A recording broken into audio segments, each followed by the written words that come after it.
Hey everybody, welcome to Bill Sky the Rust Guy. And what am I doing talking about Rust? Well, Rust is a relatively new language. It's very popular with programmers. They claim that it's very memory efficient and it's a very efficient language. It's a lot like C and C++. And because there is so much popularity with it, I thought we would go ahead and get you started on it, get you learning about it. It does have some pretty good documentation. Not the best I've ever seen, but pretty good documentation. So what we're going to do is we're going to go through in this video how to set up Rust on Linux, then Windows, then your Mac, and there'll be timelines or there'll be ways you can click on the video if you're not interested in one or the other, but you should learn how to do this on all of the operating systems because that's what Rust is good at, is that being available on all operating systems, cross-platform. And if you're sticking with Windows, or if you're only sticking with Mac, or if you're only sticking with Linux for that matter, you're really chopping off your marketability in the computer marketplace. So let's do Linux first, then we'll do Windows, then we'll do Mac, and you can pick and choose which ones you want to take a look at. And then after this video, we're going to start actually doing language stuff, how to program with it, integrated development environments, and things like that. So let's get started. Okay, so we're going to start with Linux, and I have Mint Linux here, which is pretty much the same as Ubuntu. I will put the commands on how to do this for Red Hat or Fedora or CentOS Linux if those are the ones that you're interested in. But those seems to be the most popular ones. So what I'm going to do is, and I already did it, but let me close it. What I'm going to do is I'm going to open up a terminal. And a terminal is really the way you get things done very quickly in Linux. And the first thing I'm going to do is I'm going to make sure that I update the operating system. So I'm going to say sudo apt update, put in my password. And what this is doing is it's downloading all of the tool catalogs, all the software catalogs. And right here it says all packages are up to date. If it didn't, if it said that there were some upgradable ones, I would say sudo apt upgrade. And it would upgrade them all, and then that would be great. Now, after you update your operating system, you probably want to reboot it. You don't have to on Linux, but it's always a good idea. And then after that, you want to say sudo apt install build essential. And what this will do is and you say yes and press enter. And what this will do is it'll download all of the tools, all of the libraries, everything you need to be able to do development. And if I type GCC, you can see that I have the C compiler. If I type G++, you can see I have the G++ compiler. LD is the linker. So also GCC is a linker as well. So you need to install that stuff to get Rust going. Okay, so once you have that installed, you have to type a command, and again, I'll put all these commands in the description of the video. You say curl proto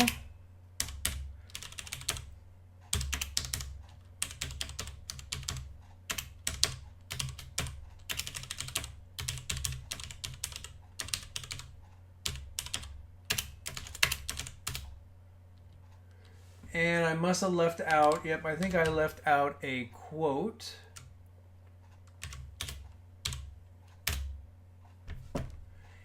And what it's going to do is it's going to download the installer and it's going to ask me, do I want to customize the installation? I'm just going to say 1 to proceed with the installation and let it go.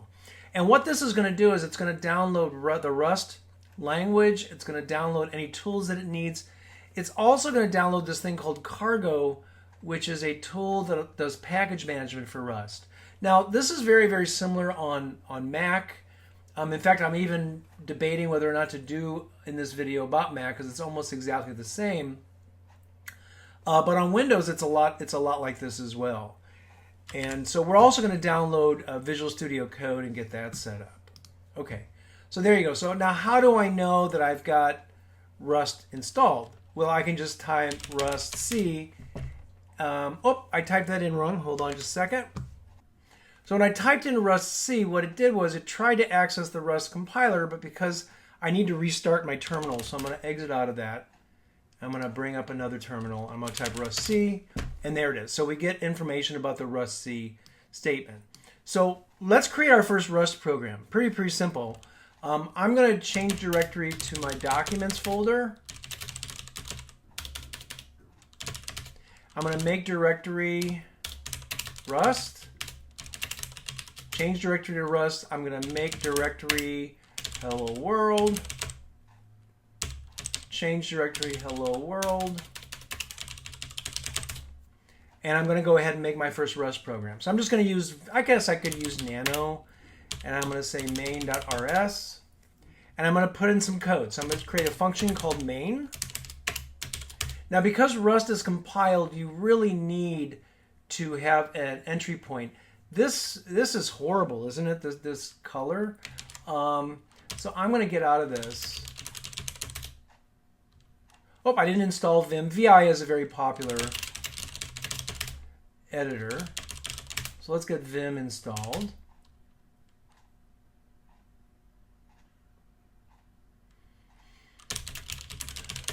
Okay, so this should be better. Okay, so I'm creating a function called main. I'm going to say print ln hello world. You can see the syntax is quite a bit like C++ or C. Okay, I'm going to save that program. Oh, I typed it in wrong. And there it is. I'm going to list, there's my executable main and hello world. Looks great. Now what we're going to do also is let's go ahead and install the Rust on Visual Studio Code, and this is the same on Mac and on Windows. So I'm just going to do it here on Linux, and it's the same on Mac and Windows. So you've got Rust set up, and you don't really need Visual Studio Code. I personally don't like using it too much. I like using the command line. So let's go ahead and get that installed. So I'm going to go ahead and drop that. Let's bring up our browser. And I like to use the Visual Studio Code that comes from Microsoft. A lot of distributions of Linux will have a Visual Studio Code. I'm not sure why this is doing this.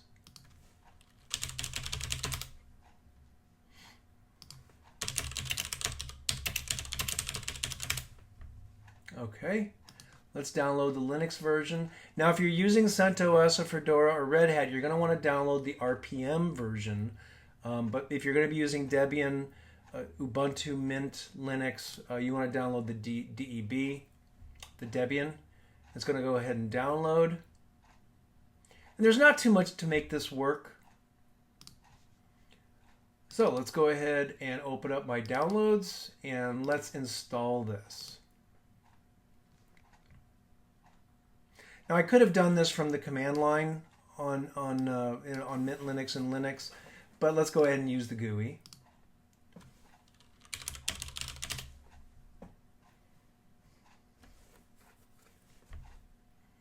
Now, one thing about Visual Studio Code, it doesn't have a fully operational, that I've been able to find, that is built in, a fully operational method of creating Rust packages and doing the builds and everything. You still kind of have to use the terminal, but it's kind of nice because it's built into Visual Studio Code.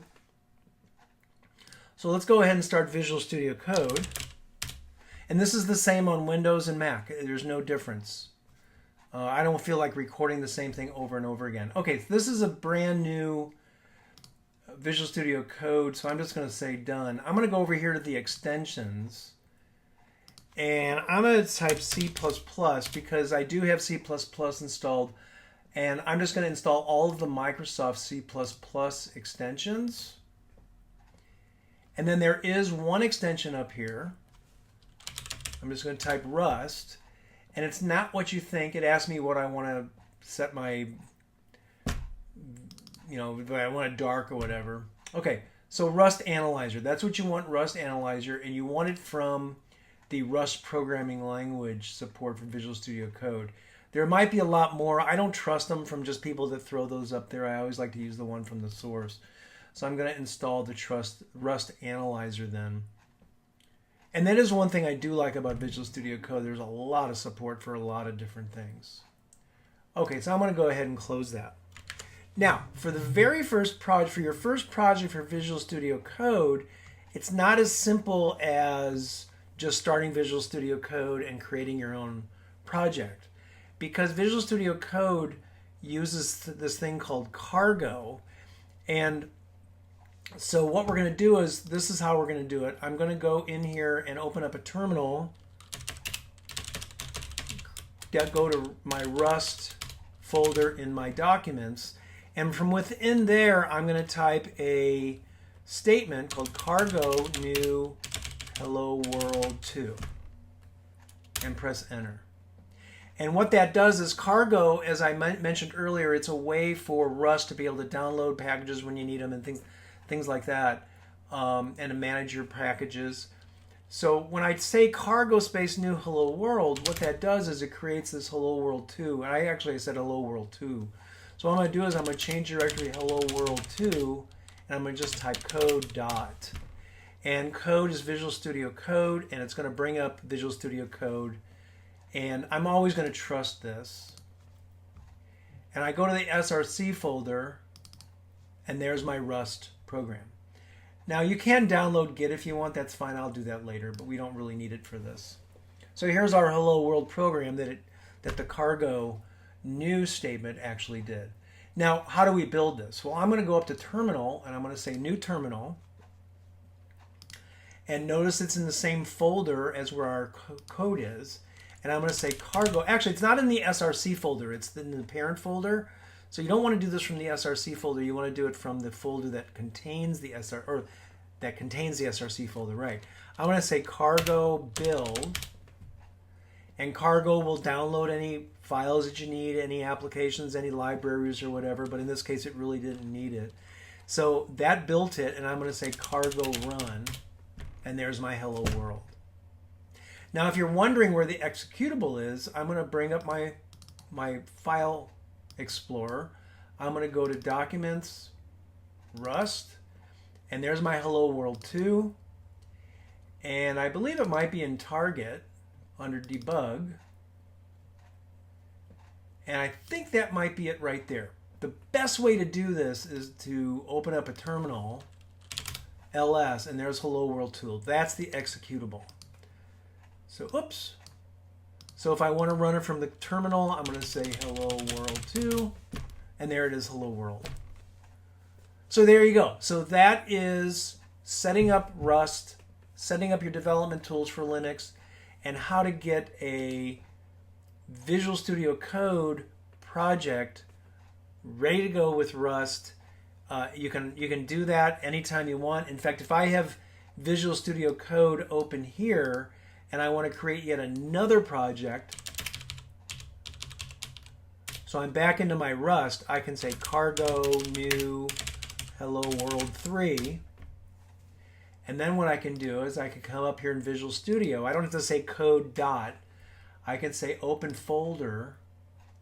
I can go hello world 3 and just say open,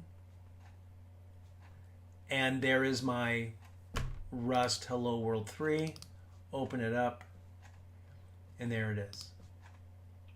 Okay, so next I'd like to do this on Windows. Okay, so we have Windows 11 up here and running. This procedure is the same on Windows 10. The Visual Studio Code part of it, which I did at the end of Linux, but there should be a link in the video to, is exactly the same as well. So let's get this going for Windows. And for Windows, it's a little bit more involved than it is on the Mac or on Linux, simply because Windows doesn't lend itself to being the greatest development environment on the planet. And let's see. So I'm going to go to google.com. I'm going to say Visual Studio download. Now, we're talking about Visual Studio, not Visual Studio Code. Yes, you can install both on Windows, but it requires the development tools of Visual Studio, not Visual Studio Code. Visual Studio Code doesn't really come with any development tools, but you do need Visual Studio installed. So what we're going to do is we're going to download the community version of Visual Studio, and that's going to download a pretty small little program. So let's go ahead and do that. And you notice it just took seconds to download that, and we don't need our browser anymore. And so let's go to my download folder, and let's get Visual Studio set up. Now you could download Visual Studio Code as well, but you've got to install Visual Studio, the full-blown version. Now if you want to buy Visual Studio, you don't have to use the community, but why? It's free. So go ahead and press continue. It's going to download some installation programs, the latest installation programs. You might wonder why it's doing this. Well, when I do installation programs as well, I create a very small little installation program that downloads my most recent installation program that I've written on my server, and that way you always have the most recent installation program. So it's actually a very good way of doing it. Okay, so once you get Visual Studio started, you don't really need any of this stuff, but what you do need is you need the desktop development with C++. So we're going to click on that and just say install. Now it's not a small installation, it's 10 gigabytes. So go ahead and just click install and let it finish installing. Now I always like to turn off start after install because I like the installation program to be done, gone, and then I can go ahead and start it manually. Okay, so we're going to go ahead and let that finish. Okay, so once Visual Studio is done installing, go ahead and close it. And I don't know why, but I always like to start the development environment at least once after I install it. So let's go ahead and install Visual Studio. And again, Visual Studio Code, you can download that. Go previous to this Windows discussion, go take a look at the end of the Linux one because I show you exactly how to set this up for both Windows and Linux. It's the same thing. Now, the first time you install Visual Studio, it asks you if you want to create an account. You can do that. You can create the account. Microsoft doesn't bother you with it. They don't charge you any money. They don't ask for a credit card. So, and then go ahead and start it with, I like dark mode. Okay, and all this is going to do is make sure that everything is installed correctly, at least for C and C++ development. Okay, so the next thing we want to, now I'm going to close Visual Studio. I don't need it open anymore. The next thing I'm going to do is I'm going to open up my browser and I'm going to go and just do a search for Rust download. Whoops, cancel.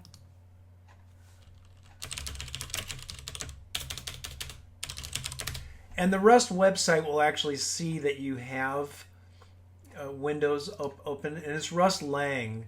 So I'm going to download the 64-bit version. If you go to other installation methods, like if you're on Windows but you want to download the Mac version or you want to download the Linux version, whatever, you can go ahead and do that. But just click on the other installation methods.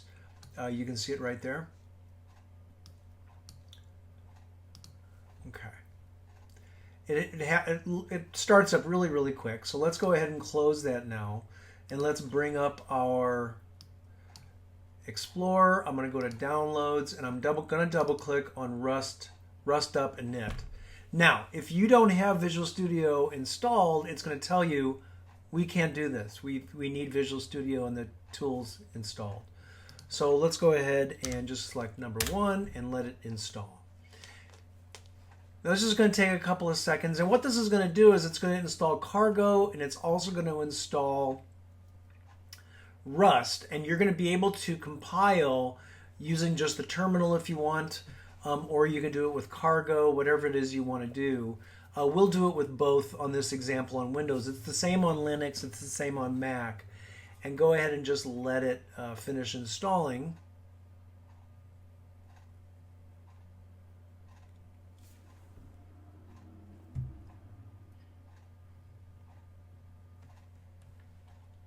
All right, great. Okay, so that's installed. So now what I'm going to do is I'm going to bring up a terminal. So I'm going to go down here to search, and I'm just going to type TER and start up a terminal. And this is almost just like it is on Linux. I'm going to change directory of documents. I'm going to make a directory called Rust. I'm going to change to Rust. And I'm going to say, let's create it manually, just like we did on Linux. I'm going to make a directory called Hello World. Change directory Hello World. And then I'm just going to say, I'm going to use Notepad because I don't have another editor installed. I really would, well, let's do the same thing we did on Linux. Let's go ahead and install Vim. So I'm going to go up here and I'm going to say download Vim Windows. Now, if you don't know Vim, if you're looking at me saying this guy has lost his mind, no, I think it's you that's lost your mind, because Vim is an industry standard editor. If you don't know anything about it, you're going to look actually kind of foolish. So I'm going to go ahead and download the 64-bit signed version, the installer, let that Vim editor download. Now I'm going to close my terminal, and I'm going to go ahead and install Vim. And it's actually gvim, but this is a great tool. Now the reason why we're closing the terminal is because what this is going to do is this is going to change the path of the operating system so you can find Vim. So you want to make sure that you have all that set up before you load the terminal. Okay, I'll turn off the README. Okay. So now I'm going to go back to terminal. Change directory of documents, change directory of Rust, there's my hello world, change directory hello world, and then I'm going to say vim main.rs. And I think that's really interesting. It was a gvim? That's very surprising.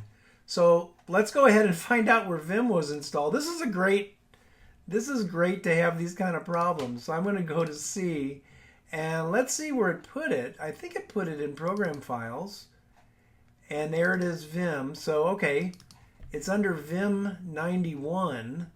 Yeah, interesting. So I now have to go back. So I'm going to go to this PC. I'm going to right click on this PC. This is a good example or a good learning experience. I'm going to click on properties. I'm going to go down to advanced system settings because I would like my Vim, my editor, to be available no matter where I am in the operating system. I'm going to go to environment variables. I'm going to double click on path. I'm going to click on new, browse. I'm going to go to this PC, local disk, C, program files, and I believe it was just Vim. There it is. And I think that's where I want to be. Click OK. Click OK. Oops, got to go here. Click OK. Okay. Now I can't just immediately do it. I have to load the terminal again because I modified the path. This isn't unusual.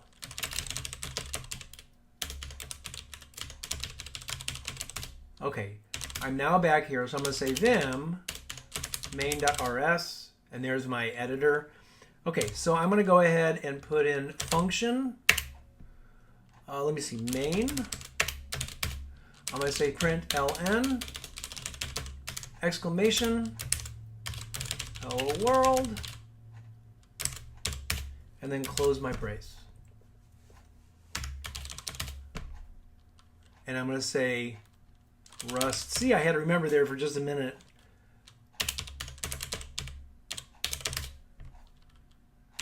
Okay, and then I'm going to say main.exe, and there's my hello world. So that's one way of doing it. There's another way of doing it, which you might actually like better. This one is going to be using cargo. I'm going to say cargo new hello world 2. It will create all of the directories for you, and you can see hello world 2 there. We still need an editor. It's within src, so I'm going to say vim src main.rs. It already typed in the hello world there, and what you want to do is you want to build it from within the parent. You don't want to go into src and build it from there. You want to build it from the parent of src, which is why I put the vim, I put the .src there to go into that directory, and I'm going to say cargo build, and it looks like it created it. I'm going to do a dir, change directory to target, change directory to debug, and let's see if we can, there's hello world2.exe, so I'm going to say hello world2.exe, and there you go. So that's how you get it set up on Windows. I actually gave you a little extra showing you how to get Vim set up. You might want to use something else like Notepad++, or you may want to use Visual Studio. Go take a look at the end of the Linux video. I'll show you how to get, that shows you how to get it all set up, how to get a project set up. but you're not going anywhere when it comes to the terminal. I don't know of any integrated development environment for Rust where you don't have to do something with the terminal. That may change. It may already have changed and I don't know about it. Don't send me nasty notes if it is. However, if you do know of something like that and I haven't gotten to it yet, let me know what IDE does not require you to use the terminal on Rust at all. Okay, so the next thing I want to do is I want to take a look at how to do this on the Mac. It's going to be a lot like Linux. See you in a moment. Okay, so now we have Mac. I have Mac version 14, I believe, Sonoma, and I have Xcode installed. Now that is very, very important. You need to install Xcode. Now, if you don't know where to get Xcode, just bring up the App Store. And just FYI, this is a little bit of a slow Mac. I don't like doing this on my production Mac. So just open up the App Store, go to search, and just type Xcode. And you see it right there. I have an open button here. Now, if you don't have an open button there, that means that you haven't gotten it yet. So go ahead and press the Get button and then the Install button. If you're not logged into the App Store, it'll go ahead and ask you to do that.